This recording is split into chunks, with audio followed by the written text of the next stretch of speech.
سے جو کام کیا جائے اس کو اتباع کرتے ہیں۔ تو جس وقت انسان کے اندر جب تک تابعداری اور فرمانبرداری کی صلاحیت انسان کے اندر پیدا نہ ہو تو اس کو کامیابی اور کامرانی نہیں ملتی۔ اچھا، اب اللہ کیا کہتا ہے، آگے کیا فرماتے ہیں کہ جب تم میرے محبوب کی اتباع کر لو گے، ان کی تابعداری فرمانبرداری کر لو گے، ان کے ہر عمل کو اپنا عمل بنا لو گے، تو پھر کیا ہوگا؟ یحببکم اللہ، پھر اللہ تم سے محبت کرے۔ پھر تم نہیں کرتے، تم نے نہیں کرتی، پھر اللہ آپ سے محبت کرے۔ یہ بڑا خاص نقطہ ہے، سمجھنے کا نقطہ ہے کہ ہماری اتنی استطاعت کہاں ہے، ہماری طاقت کہاں ہے کہ ہم اللہ سے محبت کریں، جو خالق ہے، جو مالک ہے، کل کائنات کا مالک ہے، ہم اس کے ساتھ محبت کر ہی نہیں سکتے۔ ہمیں وہ پتہ ہی نہیں محبت کا، اس کے کیا آداب ہیں محبت کے، اس کے محبت کے تقاضے کیا ہیں، ہم تو سمجھتے نہیں۔ تو محبت کے جو تقاضے ہیں ان میں سب سے پہلا تقاضا ادب ہے۔ جو محبت کے تقاضے ہوتے ہیں وہ پہلا تقاضا جو ہے وہ ادب کا ہے۔ ادب پہلا کرینہ ہے محبت کے کرینوں میں۔ علامہ اقبال فرماتے ہیں ادب پہلا کرینہ ہے محبت کے کرینے میں، یہ وہ میں ہے جسے رکھتے ہیں نازک آبگینوں میں۔ اس سے پہلے سب سے پہلا جو چیز ہوتی ہے محبت کے اندر وہ ہے یہ ادب۔ بات سمجھے؟ تو ہم ادب کر کہاں سکتے ہیں؟ محبت ہو اللہ سے،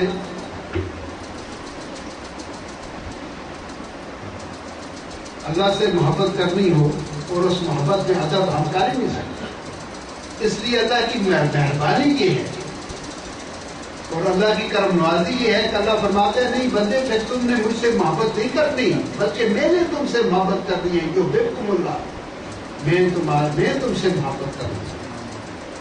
اللہ بذات خود آپ سے محبت کریں گا، آپ نے نہیں کرنی۔ اور پھر فرمایا کہ یغفر لکم ذنوبکم، میں تمہارے گناہوں کو بھی آگے بڑھا، عاشق تم آگے ہو اس کے ساتھ۔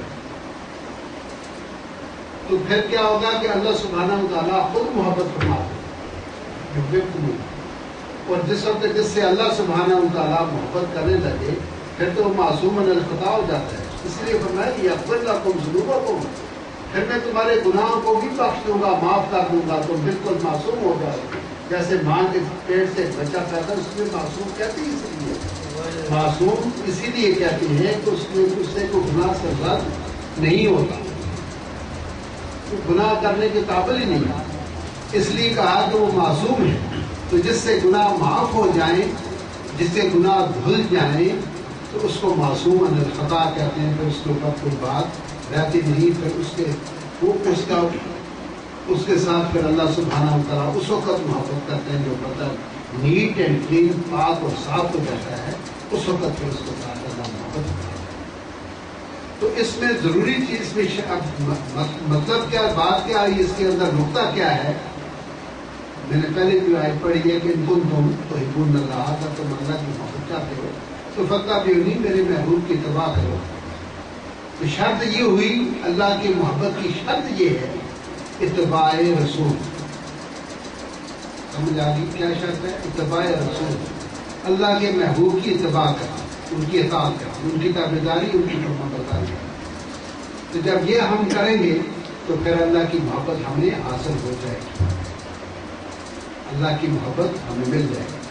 اب اس کا جو پروسیس ہے اس اتباع کا اور تابعداری کا، یہ بڑے غور سے سمجھنا چاہیے۔ اس کی آپ کی ماں کی گود سے ہی اس کی تربیت، اس کا کورس، اس کا پروسیس ماں کی گود سے شروع ہوتا ہے۔ سب سے پہلے بچہ، چھوٹا سا نوزائیدہ بچہ ہوتا ہے تو اپنے ماں باپ کی تابعداری کرتا ہے۔ باپ کہتا ہے سو جاؤ، سو جاتا ہے، کہتا ہے نکلو باہر جاؤ، بات کرتا ہے، سنتا ہے نا، مانتا ہے بات، کہتے ہیں جاؤ ٹیوشن جاؤ، اسکول جاؤ، مدرسے جاؤ، مسجد جاؤ، پڑھنے کے لیے جاؤ۔ تو وہ جو اس کو کہا جاتا ہے تو وہ مانتا جاتا ہے۔ شور نہیں کرو بچہ، لائٹ بجھا دو، جو آپ کہتے جاتے ہیں وہ بچہ اس کو مانتا ہے، کیونکہ اس کو جب وہ معصوم ہوتا ہے، چھوٹا ہوتا ہے، نابالغ ہوتا ہے، پاؤں چلتا ہے، تو وہیں سے اس کا یہ پروسیس تابعداری فرمانبرداری کا شروع ہو جاتا ہے۔ بات آپ سمجھ آ رہی ہے؟ جس وقت تو اپنی ماں باپ کی تابعداری فرما برداری کرتا ہے، پھر جب وہ اسکول میں داخل ہونے 5 سال 6 سال کا جب اس کو اسکول لے کے جاتے ہیں تو پھر وہاں پر وہ اسکول ماسٹر جو ہے پھر ان کی تابعداری فرما برداری کرتا ہے. اس کو کہتے ہیں یہ بیٹا ہوم ورک ہے، یہ کر کے آنا کام ہے. تو وہ پھر صبح جب وہ بچہ جاتا ہے ماسٹر پوچھتے ہیں کہ جی ہوم ورک سب کاپیاں یہاں ٹیبل پہ رکھو آپ، تو سب بچے اپنی اپنی کاپیاں ہوم ورک کی جو ہے ٹیبل پہ رکھتے ہیں. تو سب بیٹھ کے اس کو چیک کرتے ہیں، کسی کی کاپی نامکمل ہو، بلینک ہو یا کوئی اس میں کوئی غلطی ہو تو اس کو پھر پنشمنٹ دی یا ہوم ورک کر کے نہ آئے خالی چھوڑی ہے اس کی، پھر اس کو سزا دیتے ہیں. وہ پھر سزا بھی قبول کرتا ہے، سزا بھی ہنسی خوشی قبول کرتا ہے. اس کے ساتھ 60 طالب علم اور ہوتا ہے، اس کے بچے کے اندر انا بھی ہے، اس کے اندر غیرت بھی ہے. اس کہتے ہیں ٹیبل پہ کھڑے جاؤ، کھڑا جاتا ہے. کہتے ہیں مرغا پال جاؤ، پال جاتا ہے. کہتے ہیں آسمان نکالو، تمہیں سوٹی مارے گی. ہماری طرف تو سوٹیاں مارتے تھے، کیا کراچی کا پتہ نہیں ہے. وہاں کہتے تھے ہاتھ نکالو جی 2 سوٹیاں جب مارے دو. ایسا ہی ہے آنکھوں پر نہ کھائے. ہمارے زمانے میں ہمارے گاؤں میں جو اسکول تھے وہاں اسکول ماسٹر کل تو سوٹی بھی ہم ہی سے منگایا کرتے تھے. وہ ایک درخت ہے ہماری طرف کا، اس کو کہتے ہیں، اس کی سوٹی بڑی مضبوط ہوتی. تو کہتے ہمارے سر کہتے تھے بچوں کا لاتے ہوئے نا 2 سوٹیاں کیا نال کے لگائے. تو پھر وہ ہم لے کے آیا کرتے تھے، کوئی لاتا تھا کوئی نہیں لاتا تھا. تو بہرحال وہ ڈنڈی سے استاد ہمیں آنکھوں پر مارتے تھے. بعض استاد بڑی دیر سوکھ جاتے تھے. تو وہ بچہ معصوم ہے، مارنے والے ماسٹر جوان ہیں، بڑے ہیں، طاقتور ہیں، کبھی اندازہ نہیں ہوتا مارنے کا. تو وہ اس کو پنشمنٹ ملتی ہے، وہ بچہ پنشمنٹ بھی لے لیتا ہے، اپنی غلطی کو مان لیتا ہے. پھر استاد کی جو ہے وہ تابعداری پر برداری وہاں شروع ہو جاتی ہے. جب وہ بڑا ہوتا ہے کسی ادارے میں جاتا ہے، کسی فیکٹری میں، کسی آفس میں، PIA میں، ریلوے میں، بلدیہ میں، PNK میں، کسی بھی محکمے میں، فوج میں، کسی محکمے میں جاتا ہے. پھر وہاں کے قوانین ہوتے ہیں، وہ بتاتے ہیں بھائی صبح 7 بجے جانا ہے، کوئی چھٹی ہونی ہے، اوور ٹائم اتنا ملے گا، ویکلی چھٹی ہے 5 دن ہوگی، سالانہ چھٹی آپ کو 45 دن ملے گی، سال میں ٹریٹمنٹ ملے گا، یہ فیسلٹی ملے گی، آپ نے ایسے ایسے کرنا ہے، یہ آپ کا جاب ہے، یہ آپ نے کام کرنا ہے. تو جو کوئی اس کو بناتے ہیں پھر ان کی جو فیکٹری والے ہیں ان کی تابعداری پر برداری بناتے ہیں. جب اگر وہ کوئی نیک آدمی ہو اپنے پیر و مرشد کے پاس چلا جائے پھر مرشد کی تابعداری پر برداری. مرشد کہے یہ پڑھو، یہ کرو، یہاں بیٹھو، یہاں کھاؤ، یا ایسے کرنا ہے، رک جاؤ، چلے جاؤ، جو بھی کہے مرشد کیا ہو حکم دے دے، آرڈر دے دے. پھر جو مرید ہوتا ہے وہ مرید کرتا ہے، جو اس کو مرید کہتے ہیں. وہ اگر وہ سمجھتا ہے پیر صاحب کہتے ہیں بھائی یہ کام نہیں کرتے. ہمارے موسٹلی کشمیر کے لوگ، کشمیر زیادہ جو ہے نا کشمیر کے، تو وہ ایسے لوگ ہیں کشمیر کے، پتہ نہیں میں بھی کوئی بیٹھا ہوا ہوگا. تو وہ یہ جب انہوں نے گھر جانا ہو تو بھی آج مرشد سے پوچھیں کہ ہم گھر جانا چاہتے ہیں، ہم جائیں کون سے دن جائیں. پیر صاحب کہتے نہیں جانا. کئی ایسے ہمارے سامنے ایسا ہوا ہے، میں نے خود میں نے کہا نہیں ہوئے نہیں جانا. کیوں جا رہے؟ یہ پرسوں گیارہویں شریف ہے، تم گھر جا رہے، 11ویں شریف کر کے پھر جانا. ٹھیک ہے. وہ جا کے ٹکٹ واپس کر رہے ہیں. تو وہ جتھا بن کے گروپ بن کے جاتے ہیں، 10-12 آدمی گاؤں کے، 11 ساتھ میں گپ شپ لگائیں گے، سفر اچھا گزرے گا. اس نے جا کے اپنے وہ ساتھی چھوڑ دیا. میں کہا میں نہیں جا رہا بھائی، میں ٹکٹ واپس کرتا ہوں، مجھے میرے پیر صاحب نے منع کر دیا، نہیں جاتا. ایسے کیجیے والے جس بات سے مرشد نے منع کر دیا اسے بناؤ. جس کا حکم دے دیا کرو وہ کرنے لگے، بھلے نہ پائے نقصان ہو.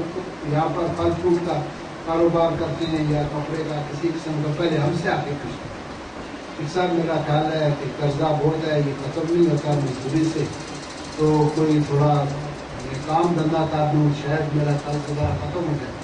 تو پھر ہم کہتے ہیں ہاں ٹھیک ہے کرو. اگر ہم کہیں نہیں کرنا، یہ رمضان کے بعد کرنا ہے، یہ رمضان میں شروع کرنا، کہتا ہے ٹھیک ہے.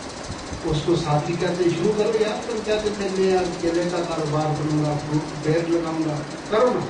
کہتے ہیں یار ارادہ تو تھا لیکن میں محمود آباد اپنے مرشد کے پاس گیا تھا، تو نے کہا نہیں کرنا، بس میں نہیں کرتا. اس نے اپنے دفعہ چھوڑ دیا.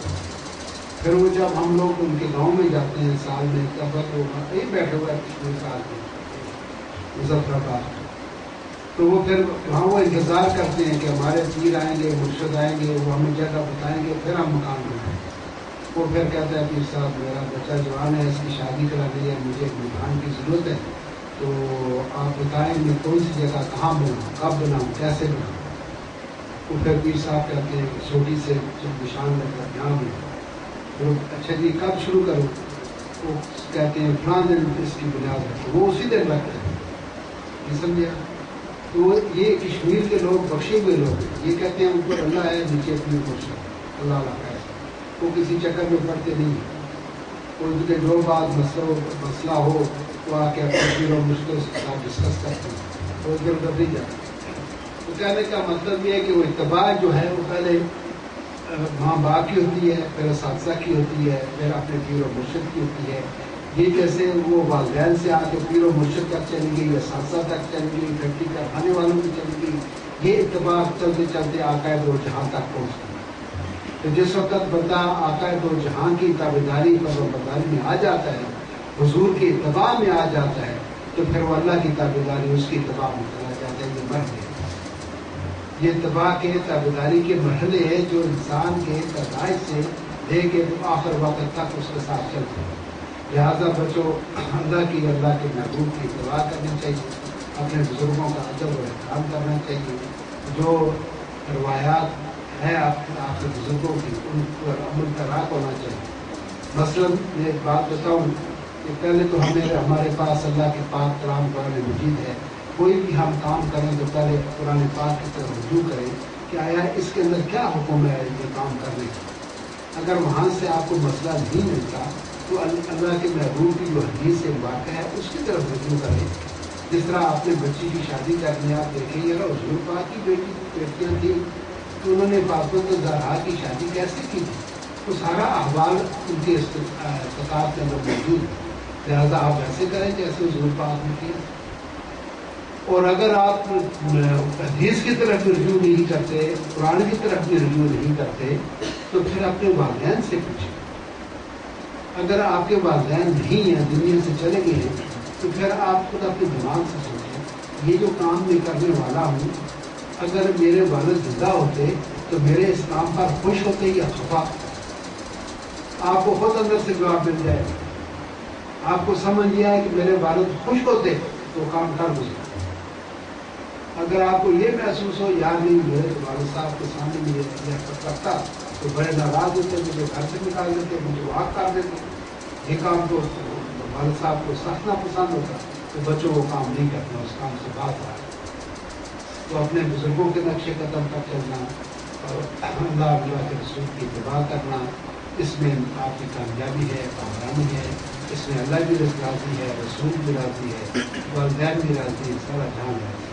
اللہ سبحانہ و تعالیٰ آپ کو ہم سب کو قرآن حکیم پڑھنے کی، سمجھنے کی، اس پر عمل درآمد کرنے کی توفیق عطا فرمائے۔ وآخر دعوانا الحمدللہ رب العالمین۔